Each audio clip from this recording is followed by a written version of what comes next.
স্বাগত জানাচ্ছি চ্যানেল 24 এর নিয়মিত আয়োজন বিভাগীয় খবরে। ভিন্ন রকম সংবাদ নিয়ে আমাদের এই আয়োজন। আজ জানাবো ঢাকা বিভাগের জেলাগুলোর খবর। সঙ্গে রয়েছি আমি সারিকা তাবাসসুম। বিনাধান 25 দেখতে বাসমতির মতো চিকন ও লম্বা, খেতেও সুস্বাদু। আর অন্যান্য ধানের তুলনায় রোগ আর পোকামাকড়ের আক্রমণ কম হওয়াতে এই জাতের ধানের ফলনও বেশ ভালো হয়। সেই সাথে সেচ ও সারের প্রয়োজন কম হওয়াতে এই জাতের ধানের আবাদও বেশ ভালোই হয় গোপালগঞ্জে। বড় মৌসুমে গোপালগঞ্জের কৃষকরা হাইব্রিড ও উচ্চ ফলনশীল জাতের ধানের আবাদ করে থাকেন। তবে এবছর গোপালগঞ্জের কৃষকরা বাংলাদেশ পরমাণু কৃষি গবেষণা ইনস্টিটিউটের উদ্ভাবিত প্রিমিয়াম কোয়ালিটির বিনাধান 25 জাতের ধানের আবাদ করেছেন। এতে ফলনও হয়েছে বাম্পার। ধান ভালো হয়েছে, আমার আগা ফলন ভালোভাবে ধান হয়েছে। আগে আগে পাইকে দেবে, কাটা যায়, ঝড় বাঁধে না, বৃষ্টি বাঁধবে না। যত তাড়াতাড়ি কাটলে আমাদেরই ভালো। খুব ভাত খেতে ভালো, চাউল ভালো আছে। তারপরে আগে ভাগে কাটা যায়, ধানটা ফলন আছে ভালো, তারপর ভাত খাতে সুস্বাদু। এই জন্যে আমি ধানটা সংগ্রহ করছি। আগামীতে চাষ করব কিনা ইচ্ছে আছে, করব। ভালো যদি ভালো ধান ভাত খাতি হয় তাহলে এই ধান রোপণ করতে হবে। আজ থেকে 2-3 বছর ধরে লাগাচ্ছি। তা ধানটা আমরা কৃষি অফিসারকে কাছ থেকে আমরা পরামর্শ নিয়ে ধানটা আমরা অনেক সুন্দরই পাইছি। এই জন্য আমরা এই ধানটা এবারও লাগাইছি। এ জাতের ধান আগাম পাকায় কৃষকরা দ্রুত ঘরে তুলতে পারেন। এছাড়া পানি জমে থাকলেও গাছের গোড়া সবুজ থাকে এবং মাটির সাথে মিশে যায় না, ফলে এতে ফলনেও কোনো প্রভাব পড়ে না। একর প্রতি গড়ে ৭৬ মণ উৎপাদন হলেও কখনো কখনো সর্বোচ্চ ৮১ মণ ধান উৎপাদন হয়ে থাকে। বাজার মূল্য বেশি, এটা এই জন্য দেখবেন যে প্রায় ইন্ডিয়া থেকে বা ভারত থেকে আমাদের চিকন চাল আমদানি করা হয়। চিকন চাল আমদানি করতে যেয়ে আমাদের অনেক টাকা খরচ করতে হয়, কিন্তু এইটা যদি করা যায় দুই দিকে লাভবান হব। আমাদের বিদেশ থেকে আমদানি নির্ভরতা কমবে এবং আমাদের কৃষক লাভবান হবে। মোটা অল্প সময়ে বেশি ফলন এবং সবচাইতে উন্নত মানের চাল বিশিষ্ট ধান যেহেতু বিনাধান 25, এই জন্য কৃষক ভাইদেরকে কাছে থাকবে যে তারা যদি লাভবান হতে চায় ধান চাষ করে, তাহলে বিনাধান 25কে চাষ করা উচিত আমি মনে করি। রোগবালাই ও পোকামাকড়ের আক্রমণ কম হয় একদিকে যেমন ফলনও বেশি, অন্যদিকে সেচ ও সার কম লাগায় অর্থ সাশ্রয় হয়। এ জাতের ধান আবাদে আগ্রহ দেখাচ্ছেন গোপালগঞ্জের কৃষকরা। Desk report, channel 24। একটি সেতুর অভাবে বছরের পর বছর চরম দুর্ভোগ আর ভোগান্তি পোহাচ্ছে টাঙ্গাইল সদর উপজেলার চরাঞ্চলের মানুষ। নানা প্রতিকূলতা পেরিয়ে দুর্গম এই চরাঞ্চলে ধলেশ্বরী নদীর পথ পেরিয়ে যাতায়াত করছে প্রায় 30,000 মানুষ। টাঙ্গাইল শহর থেকে প্রায় 14 কিলোমিটার পশ্চিমে প্রায় 24টি গ্রাম নিয়ে 30,000 জনসাধারণের বিচ্ছিন্ন দ্বীপ মাহমুদনগর ইউনিয়ন। এটি প্রতিষ্ঠিত হয় 2004 সালে। 8 বর্গ কিলোমিটার আয়তনের এই ইউনিয়নে 4,200টি পরিবারের বসবাস। তবে গোলচত্বর ও মাকড়কোলের মাঝখান দিয়ে প্রায় 1 কিলোমিটার প্রশস্ত ধলেশ্বরী নদী। ওই 1 কিলোমিটার পথ পাড়ি দিতে চরম ভোগান্তির শিকার হচ্ছেন এখানকার হাজার হাজার মানুষ। ওই ইলেকশনের সময় মেম্বার চেয়ারম্যান আসার পরে বলে আমরা ব্রিজ দিব, আমরা এই করুম সেই করুম, কিন্তু এই ব্রিজ সময় ইলেকশনটা চলে গেলে আর আমাদের এগুলা মনে থাকে না। এই নদীতে পারাপার করে নিয়ে যাওয়া, হসপিটালে নিয়ে যাইতে অনেক সমস্যা হয়, অনেক রোগী রাস্তায়ও মারা যায়। যাওয়া আসা খুব কষ্ট। তারপরে আমরা এই যে গুড়ের ব্যবসা করি, আমাকে চলাফেরা খুব কষ্ট। দুটি মাধ্যমিক বিদ্যালয়, একটি পূর্ণাঙ্গ স্বতন্ত্র কারিগরি স্কুল, 10টি প্রাথমিক বিদ্যালয়, একটি ফাজিল ও একাধিক হাফিজিয়া মাদ্রাসা রয়েছে এই ইউনিয়নে। এছাড়া চলাচলের দুর্ভোগ থাকায় হাজার হাজার মানুষের স্বাস্থ্য সেবার জন্য ইউনিয়ন পরিবার কল্যাণ কেন্দ্রই একমাত্র ভরসা। এখানে সেতু হইলে আমাদের এই চরাঞ্চলের অনেক উপকার হবে, কারণ আমাদের এখানে অনেক ব্যবসায়ীরা আছে, এবং সব ধরনের লোক চলাফেরা করে। বালুর রাস্তা দিয়ে চলাফেরা করলে তো সমস্যা, কত ধুলাবালি যায় শরীরে, বাচ্চাদের সমস্যা, নিজেদের সমস্যা, কাপড় চোপড় অপরিষ্কার হয়ে যায়। অনেক সময় চাকা খুলে যায়, অনেক সময় প্যাসেঞ্জার পড়ে যায়, অনেক সময় বাস ভেঙে পড়ে যায়। বর্ষা মাসে এক গুদারে গেলে 2 ঘন্টা 2.5 ঘন্টা লেগে যায়। আর বিশেষ করে যদি একটা ডেলিভারি রোগী থাকে ভাই, নদীর মধ্যে হয়ে যায়, ওপারে যাইতে পারে না।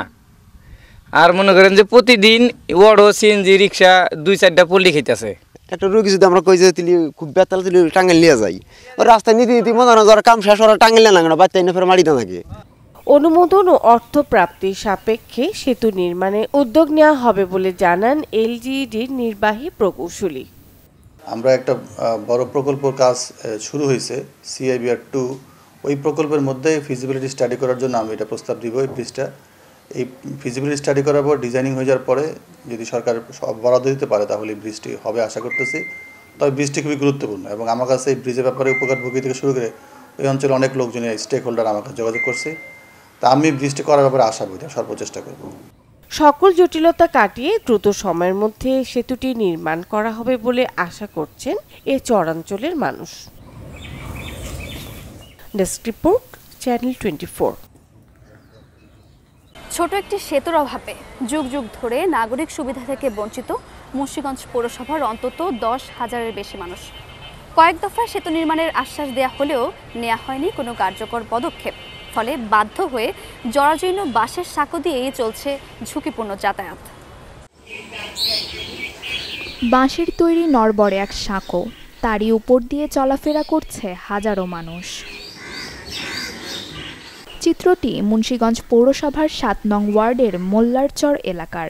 স্থানীয়দের অভিযোগ, সাঁকো পারাপার হতে গিয়ে প্রায়ই ঘটছে ছোট বড় নানা দুর্ঘটনা। দীর্ঘদিনের ভোগান্তিতেও টনক নড়েনি সংশ্লিষ্টদের। এইটা তো আমাকে মনে ভাগ্য খারাপ, এই কারণে আমাকে এই অবস্থা। উদ্যানে রিক্সা দাইলে আইটা যাওয়ার লাগে, একটা রুগী অনেক দূর ঘুরিয়া যাইতে লাগে। এই যে বাঙ্গা ফাউলে আরতে পারি না, কিছু না, গাই দিয়ে সাকু বালা না, একটা ব্রিজ দেওয়ার কথা, ব্রিজ হয় না, কিছু হয় না। মোটামুটি অনেক ঝুঁকি নিয়ে আসলাম, কারণ এই পাশে থেকে স্কুল কলেজের অনেক ছাত্রছাত্রী ওই পাশে যায় লেখাপড়ার জন্য। প্রতিনিয়ত আপনার যাতায়াতের একটা ভোগান্তির সৃষ্টি হয়। আমাদের অনেক অসুবিধা হচ্ছে এই ব্রিজের জন্য, আমরা যাতায়াত করতে পারতেছি না ভালো করে। অনেক স্কুলের ছোট ছোট বাচ্চারা এদিক দিয়ে যায়, কিন্তু ওরা যেতে পারতেছে না। খুব একটা কষ্ট, একটা ডেলিভারি হইলে রিক্সা পাই না, যাইতে খুব কষ্ট। এই কষ্টটা আমাকে দূর করতে পারলাম না। একজন অসুস্থ হইলে আমরা এখান থেকে যাইতে পারি না, আমাদের অনেক কষ্ট হয়ে যায়, তখন রাত্রে এখান থেকে কোনো গাড়ি চলে না। এই হদাই পাথি এই যে এগুলি এখনো এই কাঁধে করে বহন করি আমরা, এই বাংলাদেশের মানুষ হইয়া আজকা এই যে এটার ভুক্তভোগী কেউ আমাদের দেখে না। ধলেশ্বরীর শাখা কালিদাস নদী মূল শহর থেকে বিচ্ছিন্ন করেছে এলাকাটিকে। মাত্র 100 মিটার দৈর্ঘ্যের একটি সেতুর অভাবে অঞ্চলটি পড়ে আছে চরম অবহেলায়। দেখে বোঝার উপায় নেই এটি প্রথম শ্রেণীর পৌরসভার অংশ। পৌঁছায়নি পানি ও গ্যাস সংযোগের সুবিধাও। এছাড়া বেহাল অবস্থা অভ্যন্তরীণ সড়কের। তবুও স্থানীয় নাগরিকদের নিয়মিত পরিশোধ করতে হচ্ছে সকল ধরনের পৌরকর। এই যে দেখেন, আমাদের মুন্সিগঞ্জে যে প্রথম শ্রেণীর একটা পৌরসভার মধ্যে আমরা বসবাস করি, অথচ হচ্ছে আমাদের যে সুযোগ সুবিধা বা আমাদের এই যে সেতুটা দেখছেন, এটা হচ্ছে দীর্ঘ সময় যাবত এই সেতুটা হচ্ছে বৃষ্টি আসলে ভেঙে পড়ে, ধসে যায়। এখানে যা মনে করেন স্থানীয় যারা আছে অসুস্থ হলে গাড়ির সুবিধা নাই, কি কারণে এখানে হচ্ছে এই কাঠের সেতুতে গাড়ি যাতায়াত করতে পারে না। এখানে যদি সেতু যদি নির্মাণ করে দেওয়া হয়, এই স্থানীয় যারা আছে তাদের হচ্ছে অনেক সুবিধা হবে। আমরা তো আসলে পৌরসভায় বসবাস করি, আমরা তো আমাদের তো গ্যাসের ট্যাক্স, তারপর হচ্ছে পানির যেই ট্যাক্স, আমরা সব ধরনের ট্যাক্স দিই, তবেও কিন্তু আমাদের যেই আমরা সুবিধাটা পাচ্ছি না। আমরা তো পৌরসভায় বাস করি, বাস করলে কি আমাকে তো কোনো দামই দেয় না। প্রতি বছরে অন্তত 2 বার আমাদের এখানে মেরামত করতে হয়। প্রত্যন্ত অঞ্চলে ব্রিজ হয়েছে, অথচ আমরা পৌরসভা এলাকাবাসী এতটাই অবহেলিত যে এখানে আমাদের একটা সংযোগ ব্রিজ হইল না। যত তাড়াতাড়ি সম্ভব একটা ব্রিজ হইলে আমগুলিকে অনেক উপকার হইব। দ্রুত পাকা সেতু নির্মাণের পরিকল্পনার কথা জানালেন স্থানীয় সরকার বিভাগের উপপরিচালক ও পৌরসভার প্রশাসক।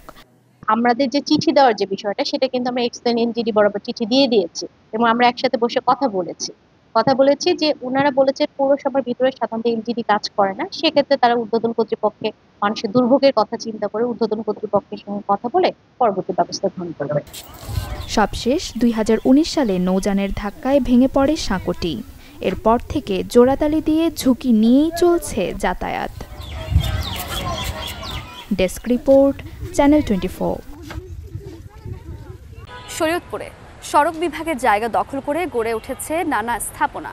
প্রভাবশালীদের দখল করা 146টি অবৈধ স্থাপনা উচ্ছেদ করতে না পারায় সড়ক সম্প্রসারণের কাজ করতে পারছে না কর্তৃপক্ষ।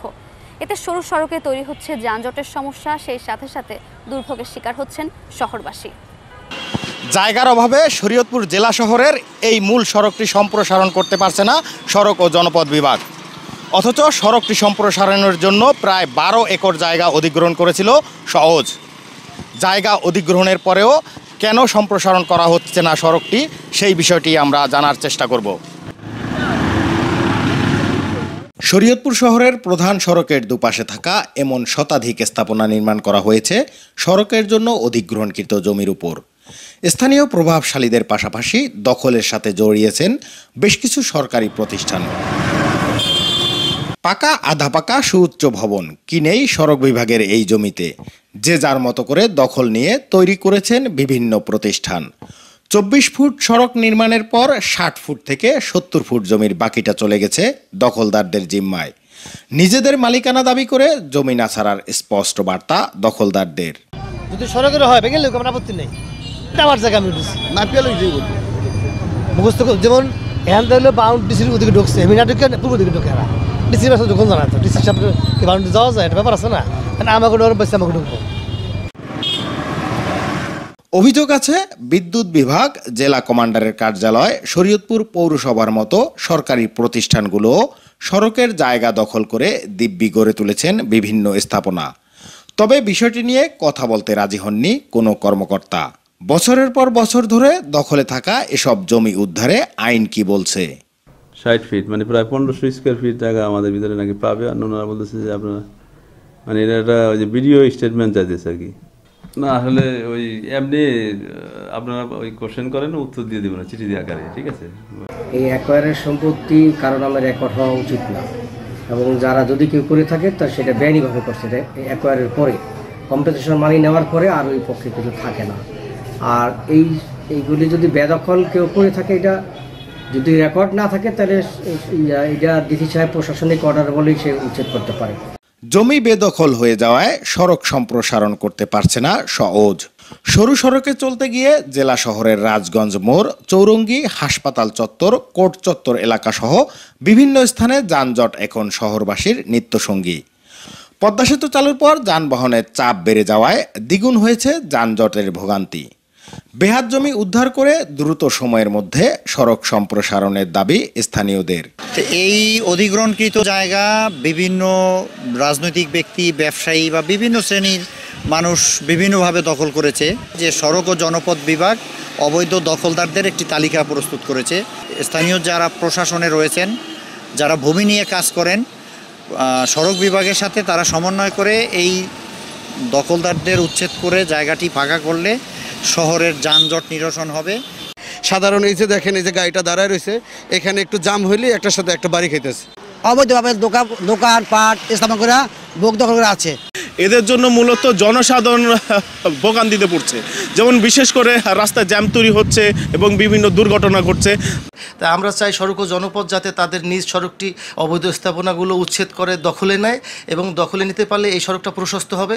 তাহলে এই শহরের গাড়ি ঘোড়া খুব স্বাভাবিকভাবে চলতে পারবে, দুর্ঘটনা হবে না।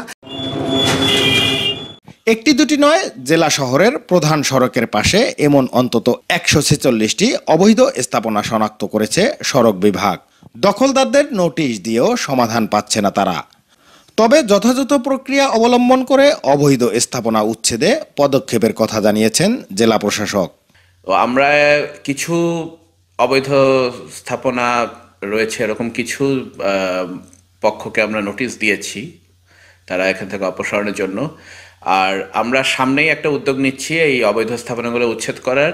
রোডস হোক অথবা এলজিডি হোক, তাদের যে কোনো জায়গা বা স্থাপনা যদি অবৈধ দখলে থাকে, আমাদেরকে নির্ধারিত প্রক্রিয়া অনুসরণ করে জানানো মাত্রই আমরা যথাযথ প্রয়োজনীয় ব্যবস্থা নিব এই স্থাপনাগুলো তাদের দখলে বুঝিয়ে দেওয়ার জন্য।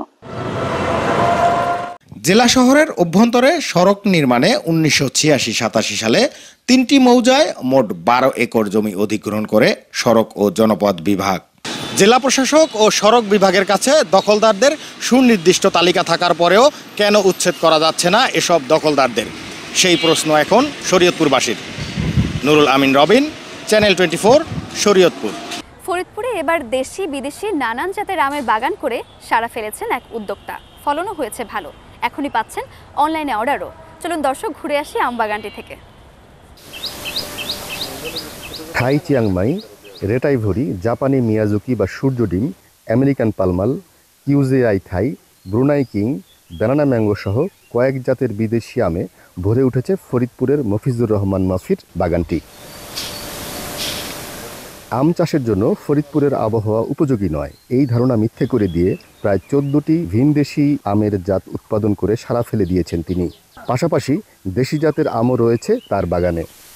এখান থেকে বাছাইকৃত জাত আমি হিসেবে 14টা জাত সিলেক্ট করছি, যে এই ফরিদপুরের আবহাওয়ায় বাংলাদেশের আবহাওয়ার জন্য বিদেশি আমগুলো আমরা চাষ করা যায় এবং এদেশের লেট ভ্যারাইটি হিসেবে প্রচুর দাম পাওয়া যায় এবং আমের কোয়ালিটি এবং এর স্বাদের দিক দিয়ে এবং আঁশবিহীন। বিদেশি আম উৎপাদন করে শুধু নিজেই সফল হননি, তৈরি করে দিয়েছেন অনেকের কর্মসংস্থান। আমি সংসার করার পাশাপাশি আমি বাগানে কাজ করি, এই যে জঙ্গল মঙ্গল সাফ করি, গাছ পরিচর্যা করি, সার মাটি দেই, এইসব কাজগুলোই আমরা করি। এই বাগান আছে বলেই মনে করেন আমরা গরিব মানুষ বাঁচতেছি আর কি। প্রায় 9 বিঘা জমি জুড়ে আমের বাগান করেছেন মাফি। স্বাদে সুমিষ্ট হওয়ায় বাজারেও বেশ দাম পাচ্ছেন বলে জানান সফল এই উদ্যোক্তা। হাসানুজ্জামান, চ্যানেল 24, ফরিদপুর। এ ছিল আজকের বিভাগীয় খবরে। আগামীকাল নতুন স্বাদ আর ভিন্ন গল্পে আবারও হাজির হব, সাথেই থাকবেন।